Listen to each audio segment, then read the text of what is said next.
আপনারা দেখছেন YouTube channel সোনালী দিনের বাজার। এই সতর্ক বাণীটি অবশ্যই দেখে নেবেন।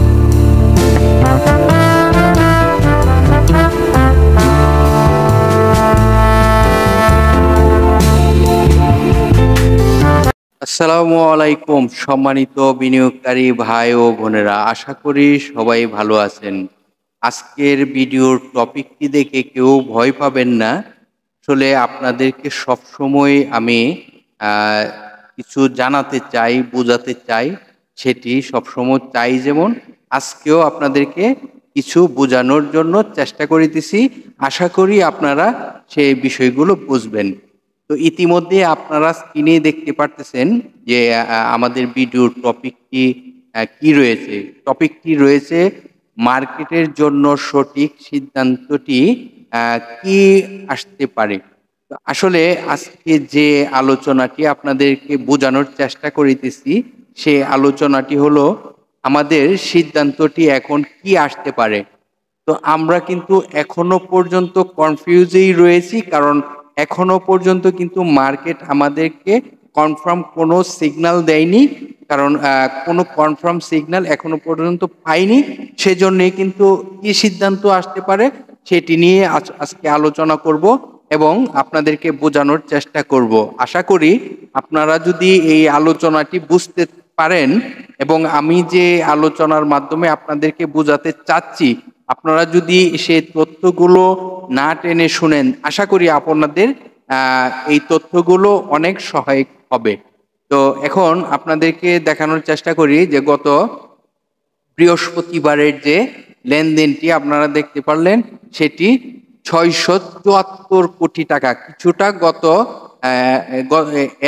বুধবারের লেনদেন থেকে বৃহস্পতিবারের লেনদেনটি কিছুটা বৃদ্ধি পেয়েছে, কিন্তু কিছু স্টক যেমন 120টি স্টক কিন্তু পজিটিভে ছিল এবং 213টি স্টক কিন্তু নেগেটিভে ছিল, আর 57টি কোম্পানি ছিল যত টাকা প্রাইজে ওপেনিং হয়েছিল সেই প্রাইজে আবার ক্লোজিং হয়েছে।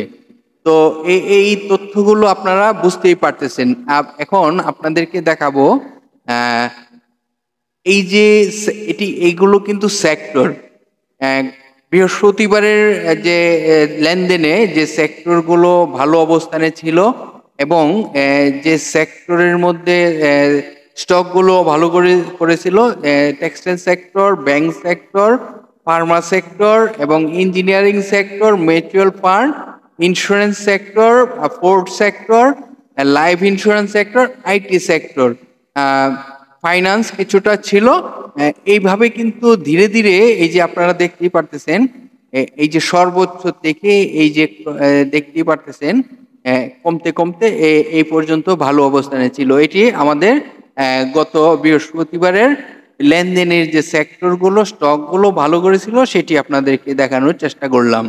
তো দেখুন এই লেনদেনের মধ্যে যে যে স্টকগুলো ভালো করেছিল, এর মধ্যে আপনারা দেখতেই পারতেছেন দুটি স্টক হল্টেড ছিল। তাছাড়া অন্য অন্য স্টকগুলো কিছুটা প্রাইস আপ হয়। এর মধ্যে আপনাদেরকে পূর্বেই দেখিয়েছিলাম যে কতটি কোম্পানি পজিটিভে ছিল। তো এখন মূল কথা হলো আপনাদেরকে যে বিষয়টি আজকে বোঝানোর চেষ্টা করতেছি যে এখন আমাদের কি বোঝার প্রয়োজন। চলুন সেই বিষয়টি আপনাদের সাথে আলোচনা করি। দেখুন, মার্কেট আপনাদেরকে বলেছিলাম যে মার্কেটের সাপোর্ট হলো 5,518। তো বৃহস্পতিবারের ক্লোজিংটি কত ছিল? 5,517.42। তার মানে যে সাপোর্টটি তার সাপোর্টের আশেপাশেই রয়েছে, যদিও সামথিং 52 পয়েন্টের মতন কম। 52 পয়েন্ট বলতে গেলে আপনার 0.52 মতন কম, যেটি 18-র কাছাকাছি এবং 17-র কাছাকাছি, 17-র থেকে বেশি।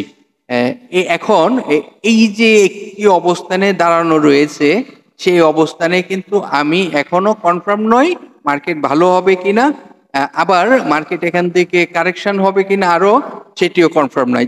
তবে আপনাদেরকে আশ্বস্ত করতে চাই সেটিই, রবিবার যদি মার্কেট তার এখান থেকে পজিটিভ হয় এবং মার্কেটের আপনারা ইতিমধ্যে দেখেছেন যে লেনদেনের গতিটি, সেই লেনদেনের গতিটি যদি 800-900 কোটি টাকাতে চলে যায়, তখন কিন্তু আশা করি আপনারা বৃহস্পতিবারের লেনদেনটি 675 কোটি টাকা দেখেছেন। এটি যদি 800 হয়তোবা 750 কোটি টাকাও হয়, তাহলেও আমরা ধরে নিব যে মার্কেট আবার একটি নতুন ট্রেনে যাওয়ার শুরু হবে। তবে ট্রেনটি যদি কন্টিনিউ করতে হয়, তাহলে আমাদেরকে কততে তার 5,829কে ক্রস করতে হবে, তাহলে কিন্তু এই মার্কেট যে কনফার্ম তার এই ট্রেন ধরে রাখবে, এটি হলো তার কনফার্ম 5,829। যে রেজিস্ট্যান্সটি আপনাদেরকে স্ক্রিনে দেখাচ্ছি সেটি হলো ব্রেকআউট করতে হবে। এটি ব্রেকআউট করতে পারলে তখন কনফার্ম যে মার্কেট তার নতুন ট্রেনে যাওয়ার প্রস্তুত হচ্ছে।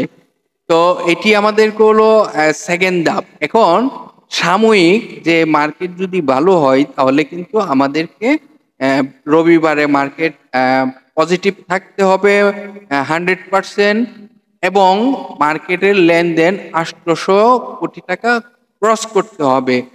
এটি সামথিং কম বেশি হলো সমস্যা নেই, তবে অবশ্যই মার্কেট পজিটিভ এবং গত বৃহস্পতিবারের লেনদেনের উপরে থাকতে হবে, যেটি 750-800 কোটি টাকা হলেও আমরা নিশ্চিত থাকবো যে না, সাময়িকভাবে হলেও আমরা মার্কেটকে ভালো দিক যাওয়ার একটি অবস্থান দেখতে পারলাম। তো এটি হলো আমাদের রবিবার থেকে আমাদের এই বিষয়টি ফলো করতে হবে। আপনারা জানেন যে আমি আপনাদেরকে সবসময় এই বিষয়গুলো ফোকাস করে আপনাদেরকে সচেতন রাখার জন্য চেষ্টা করিতেছি, আর যতদিন পারি আপনাদেরকে এভাবে সাপোর্ট দিয়ে যাব। তবে আপনাদেরকেও কিন্তু আমাদের জন্য সাপোর্ট করতে হবে। কিভাবে করতে হবে?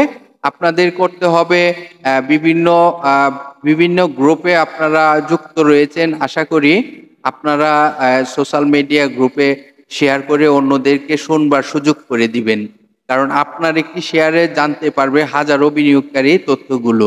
তো আমাদেরকে রবিবারে অবশ্যই এই বিষয়গুলো ফলো করতে হবে, কারণ রবিবারে মার্কেটটি আমাদেরকে যে লেনদেনটি আমি আপনাদেরকে বলার চেষ্টা করছি, সেই লেনদেনটি অবশ্যই ক্রস করতে হবে। আবার মার্কেটে যে ডিএসসি এক্স সূচকটি, সেটিও কিন্তু তার প্লাস থাকতে হবে, তাহলে কিন্তু আমরা সাময়িক ভালো অবস্থানে যাওয়ার একটি অবস্থান দেখব। আর যে রেজিস্ট্যান্সটি আপনাদেরকে বুঝালাম, সেই রেজিস্ট্যান্সটি যেন অবশ্যই ব্রেকআউট করে, এটি আমাদেরকে সর্বপ্রথম ফলো করতে হবে। আর যার হাতে যে স্টকগুলোই রয়েছে, ধৈর্য সহকারে ধরে রাখুন। মার্কেট তো আজকে নাও কালকে অবশ্যই ঘুরতে হবে, কারণ মার্কেট এভাবে কারেকশন হওয়া, এভাবে এই দুরবস্থায় থাকবে, এটি কখনোই হবে না, এটি চেঞ্জ হবে। তবে ধৈর্য ধরুন। প্রতিটি বিনিয়োগকারী ভাই বোনেদেরকে বলবো, কারো স্টক সেল করবেন না, কারণ পোর্টফোলিওগুলো 30% 40% অলরেডি আপনাদের মাইনাস হয়ে গেছে, আমি জানি। তো আপনাদেরকে অনুরোধ করব যে আপনারা কোনো অবস্থাতে এই মুহূর্তে কোনো স্টক সেল করবেন না, প্লিজ।